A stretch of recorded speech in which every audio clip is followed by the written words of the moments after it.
Et oui, bonjour, la communauté de coups critiques, c'est encore moi Pépé, et je vous reviens aujourd'hui avec une toute nouvelle capsule design un peu particulière, ok?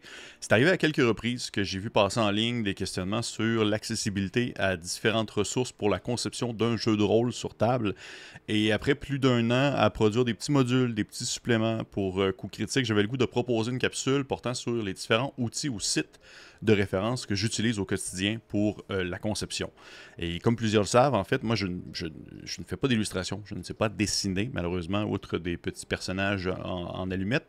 Et lorsque je peux financer une image, je vais le faire via des gens que je trouve talentueux. Mais lorsque je ne peux pas le faire, je vais me tourner vers, justement, ces plusieurs différents sites et ou outils de référence qui me permettent de faire du collage, de l'agencement, du design graphique, bref, un certain visuel malgré ma limite. Ainsi voilà, 10 ressources en ligne pour le design d'un jeu de rôle sur table. On commence avec le numéro 10, Openverse. Openverse est un outil qui permet à tout le monde, à qui le veut bien, de découvrir et d'utiliser des œuvres sous licence ouverte et du domaine public. Ça effectue des recherches parmi plus de 300 millions d'images qui proviennent de différentes API et vous pouvez en fait chercher à partir d'un mot-clé. Vous pouvez chercher pour des images précises, pour des dessins, des photos, du bruit. Et il est possible aussi de savoir quel type en fait, de licence qui est agreffé à l'image que vous souhaitez utiliser. Parce qu'il y a des licences qui permettent, oui, de l'utilisation commerciale où vous allez pouvoir faire payer pour le produit dans lequel vous allez mettre l'image,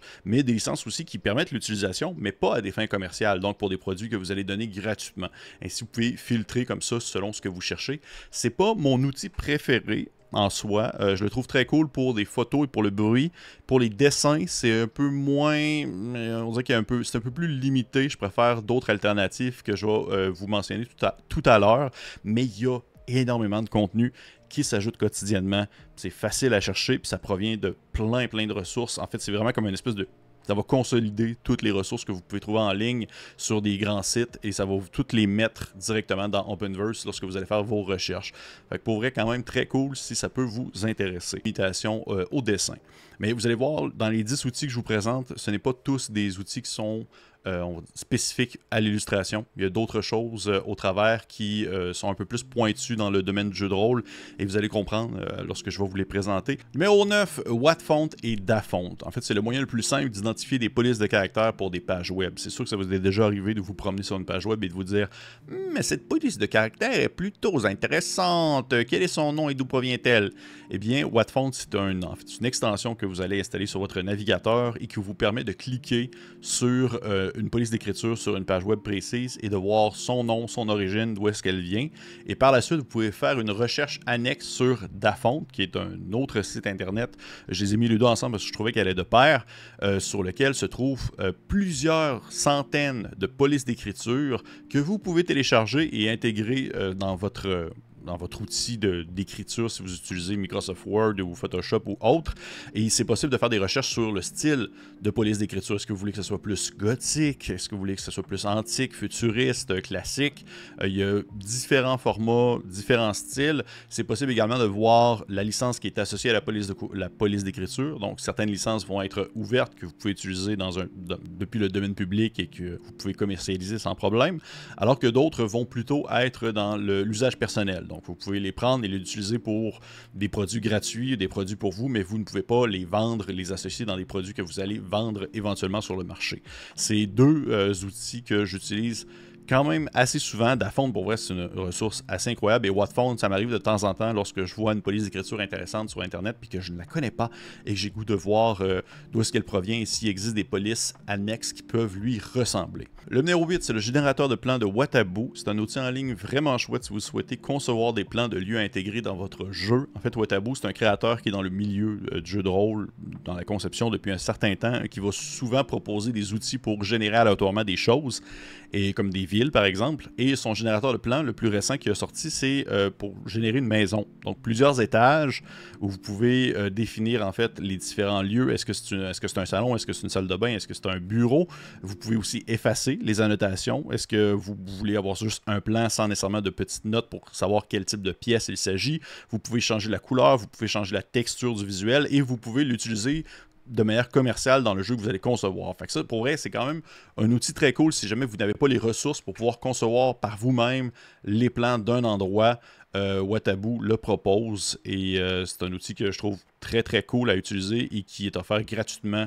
Donc, sautez là-dessus si ça vous intéresse. Numéro 7, il s'agit de texturelab.org, un site de téléchargement de texture. Et oui, littéralement, je vous niaise pas, mais en soi, ça peut paraître bizarre dit comme ça, mais c'est vraiment très cool comme ressource.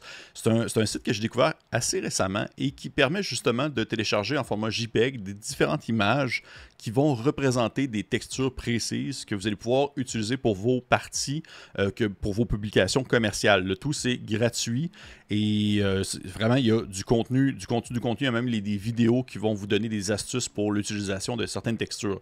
Et là, quand je dis texture, ça veut dire, par exemple, une image qui va représenter l'effet de sable, par exemple, ou un effet de fumée, de l'encre, de la peinture, différents types de papier. Et c'est des images que vous allez pouvoir des fois transposer par-dessus une autre illustration pour donner simplement un effet. C'est un peu plus technique dit comme ça. Il faut peut-être avoir déjà une base un peu en design graphique, mais même si vous n'avez pas de base du tout, il y a plusieurs illustrations très cool qui peuvent être utilisées pour faire un effet de fond. Mettons que vous voulez écrire par-dessus en blanc sur une surface précise, et bien là, il y a plusieurs papiers plus sombres, plus gris que vous pouvez utiliser dans ce contexte-là. C'est un site que j'apprécie énormément et qu'il y a du contenu, il y en a énormément et vous pouvez l'utiliser. Fait que, allez-y, c'est gratuit, c'est gratuit. Le numéro 6, il s'agit de Coolers, qui est un site que vous pouvez utiliser pour créer des palettes de couleurs. Et oui, rien de plus, rien de moins. Pour ma part, je trouve ça vraiment utile, étant un gars qui a énormément de difficultés à faire agencer ses couleurs ensemble. On dirait que je fais tout le temps des mélanges étranges qui, au final, c'est pas du tout esthétiquement intéressant. Je trouve que ça permet rapidement de voir est-ce que cette couleur-là va bien se combiner avec telle autre couleur et vous pouvez en aligner plusieurs, une à côté de l'autre. Vous pouvez même bloquer certaines palettes précises pour garder, mettons qu'il y a une couleur précise que vous aimez énormément et changer les autres autour pour voir si ça va bien s'accorder avec d'autres types de couleurs. Vous avez ensuite bien sûr les codes que vous pouvez garder et que vous pouvez réutiliser plus tard dans votre propre produit que vous allez concevoir pour vous-même, par vous-même. C'est une petite ressource rapide mais très efficace qui me facilite énormément la vie. Numéro 5, ArtV, une ressource incroyable pour la recherche d'illustrations en grande résolution qui proviennent du domaine public. Et je disais tout à l'heure que Openverse, c'était pas mon coup de cœur pour les illustrations, pour les dessins et tout ça. Eh bien, ArtV a vraiment énormément de contenu très cool que vous pouvez télécharger, que vous pouvez savoir s'il se retrouve en fait dans le domaine public ou non, parce qu'il y a aussi une possibilité de faire une recherche qui est hors du domaine public. Et vous pouvez seulement y aller avec des mots-clés marqués par exemple monstre. Ben, en anglais, monster, vous voulez un monstre. Et là, ils vont vous sortir plein d'œuvres que dans le titre, il va y avoir le mot monster. Et c'est des œuvres du domaine public, donc différents types d'illustrations qui vont provenir de différentes époques, allant de quelque chose de très abstrait à des belles peintures baroques très claires, avec des messieurs musclés qui décapitent des gorgones. Bref, vous voyez un peu le genre. Il y a absolument de tout. Et pour tous les goûts, moi, c'est une des ressources principales que j'utilise pour l'illustration dans mes ouvrages. Et je vous conseille vraiment de jeter un coup d'œil. Il y a des collections, il y a une manière d'avoir un ArtV Pro pour avoir certaines galeries plus exclusives. Mais juste la version de base gratuite, avoir des images classiques, parce que ça demeure très classique. Vous n'allez pas trouver beaucoup de contenu là-dedans pour des trucs de science-fiction. Ça va beaucoup être pour du médiéval fantastique, entre autres. Eh bien, c'est pour moi un must. Fait que jetez un coup d'œil à ça. Très cool. ArtV. Le numéro 4, il s'agit de AnyDice, un site internet assez important pour la conception de jeux de rôle sur table, je trouve, surtout si, comme moi, vous êtes un cancre en mathématiques. En fait, AnyDice, c'est pour calculer les probabilités lorsque vous lancez des dés. Si vous voulez vous éloigner du classique des 20, puis vous ne savez pas trop si c'est les mécaniques que vous allez utiliser, si les nombres de dés que vous allez utiliser a une belle courbe, ou si le seuil de réussite va être trop bas ou trop haut, eh bien, AnyDice vous permet de savoir c'est quoi les résultats probables en lançant des dés. Fait que ça, mettons, vous avez 3d6, vous voulez savoir c'est quoi les résultats qui vont sortir le plus souvent, eh bien, c'est possible de le savoir avec AnyDice. C'est possible aussi de faire des variantes, par exemple, de savoir 3d6 plus 1. C'est quoi les chances, c'est quoi les pourcentages qui vont ressortir de ça? Pour vrai, c'est un must super important pour si vous souhaitez avoir un jeu qui est un tant soit peu, on va dire, calibré. Et le site est tout en anglais, puis des fois aussi, il va y avoir des différents articles qui vont expliquer la base et comment est-ce que vous pouvez l'utiliser, puis comment est-ce que ça se calcule. Moi, pour ma part, je vois des X et des Y dans des formules mathématiques, puis j'ai le goût de sauter par la fenêtre. Fait que je trouve ça un peu difficile à utiliser des fois, mais pour des choses plutôt simples, comme justement 3d6, 2d8 plus 1d20, des choses comme ça, ça me permet de savoir rapidement c'est quoi les résultats possibles. Fait que super ressource pour la conception d'un jeu de rôle, surtout si vous souhaitez créer de base une mécanique basée sur des dés que vous connaissez pas très bien. T'sais, on s'entend le D20 avec des bonus appropriés, on sait un peu c'est quoi, mais quand on veut s'éloigner pour aller dans autre chose, ça peut parfois être un peu plus complexe. Numéro 3, Fairy Community. J'avais déjà reçu sur la chaîne M. René-Pierre Desgelina qui était venu nous présenter ses différents projets dans le monde du jeu de rôle, et j'avais trouvé ça très cool, son initiative de vouloir compiler sur son site internet les différents jeux qui ont des systèmes qui peuvent être utilisés à des fins commerciales.